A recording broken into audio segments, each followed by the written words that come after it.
राजस्थान सरकार ने खेती में आधुनिक तकनीक को बढ़ावा देने के लिए कृषि तकनीक मिशन शुरू करने का फैसला किया है, ताकि किसानों के उत्पादन में वृद्धि होने के साथ उनकी आय बढ़ सके। दरअसल इस मिशन में सरकार अगले 2 साल में 400 करोड़ रुपए खर्च करेगी। तो वहीं इसके तहत किसान उत्पादक संगठन, एफपीओ और कस्टम हायरिंग केंद्रों को 1000 ड्रोन उपलब्ध कराए जाएंगे। बता दें, राजस्थान में फसलों पर टिड्डी दल का आक्रमण एक बड़ी समस्या है, जिसके निदान के लिए ड्रोन महत्वपूर्ण भूमिका अदा करेगा। नमस्कार, मैं दीक्षा सोनी, कृषि न्यूज में आपका स्वागत है। आइए नजर डालते हैं आज की कृषि से जुड़ी सबसे बड़ी खबरों पर। कोरोना महामारी के बावजूद भारत का जैविक निर्यात भी बढ़ गया है।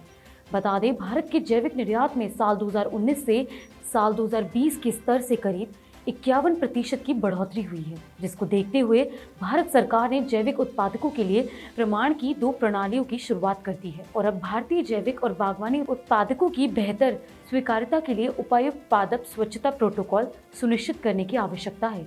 ऐसे में भारत ने 2030 तक वैश्विक फल और सब्जी बाजार में 10% निर्यात हिस्सेदारी का लक्ष्य रखा है। राजस्थान सरकार कृषि के साथ पशुपालन को बढ़ावा देने में जुट गई है। बता दें, पहली बार अलग से पेश किए गए कृषि बजट में सीएम गहलोत ने पशुपालकों के लिए कई अहम ऐलान किए। मुख्यमंत्री दूध उत्पादक संबल योजना को और लोकप्रिय बनाने की कोशिश की गई है। दरअसल राज्य सरकार ने सहकारी दूध उत्पादक संघों में दूध की सप्लाई करने वाले को अब 5 रुपए प्रति लीटर की दर से अनुदान देने का ऐलान किया है, जिससे प्रदेश के करीब 5 लाख पशुपालकों को 500 करोड़ रुपए का लाभ होगा। प्रधानमंत्री नरेंद्र मोदी ने आज सुबह 10 बजे स्मार्ट एग्रीकल्चर, प्राकृतिक खेती, हाईटेक एग्री, मिलेट्स के महत्व और खाद्य तेल में आत्मनिर्भर हासिल करने के मुद्दों पर एक वेबिनार के माध्यम से 5 सत्रों में दिन भर विस्तृत चर्चा की। वहीं कृषि मंत्रालय की तरफ से दी गई जानकारी के मुताबिक इस वेबिनार में केंद्रीय कृषि एवं किसान कल्याण मंत्री नरेंद्र सिंह तोमर, उपभोक्ता मामले, खाद्य एवं सार्वजनिक वितरण मंत्री पीयूष गोयल, मत्स्य पालन, पशुपालन एवं डेयरी मंत्री पुरुषोत्तम रुपाला, खाद्य प्रसंस्करण उद्योग मंत्री पशुपति पारस, कृषि एवं किसान कल्याण राज्य मंत्री कैलाश चौधरी और सहकारिता राज्य मंत्री बीएल वर्मा सहित कुछ अन्य मंत्री और देश के अनेक विशेषज्ञ भी विशेष रूप से शामिल रहे। देश में रबी फसलों की कटाई अगले महीने शुरू हो जाएगी। ऐसे में कृषि मंत्रालय ने इस बार के अग्रिम अनुमान में बम्पर पैदावार की उम्मीद जताई है। वहीं दलहनी फसलों का उत्पादन भी 16.84 मिलियन टन के लक्ष्य से बढ़कर रिकॉर्ड 18.34 मिलियन टन तक पहुंचने की संभावना है।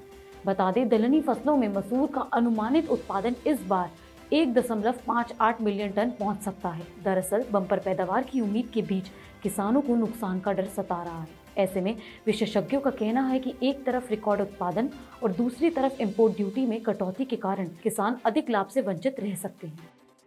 राजस्थान के मुख्यमंत्री अशोक गहलोत ने वित्त मंत्री के रूप में साल 2022 से 2023 का राज्य बजट पेश करते हुए कई ऐतिहासिक घोषणाएं की, जिसमें शहरी क्षेत्रों में रोजगार, अगले साल 1 लाख पदों पर होंगी सरकारी भर्ती, प्रतियोगी परीक्षाओं की तैयारी करने वाले युवकों के लिए उदयपुर हाउस में खुलेगा हॉस्टल, चिरंजीवी स्वास्थ्य योजना को 5 लाख से बढ़ाकर 10 लाख रुपए, बिजली उपभोक्ताओं को छूट जैसी प्रमुख घोषणाएं शामिल हैं।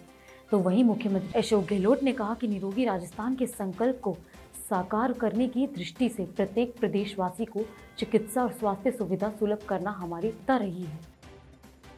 अगले 24 घंटों के दौरान पश्चिमी हिमालय में हल्की बारिश होने की संभावना है। तो वहीं बिहार, पश्चिम बंगाल, सिक्किम और पूर्व उत्तर भारत के कुछ हिस्सों में हल्की बारिश होने के आसार हैं।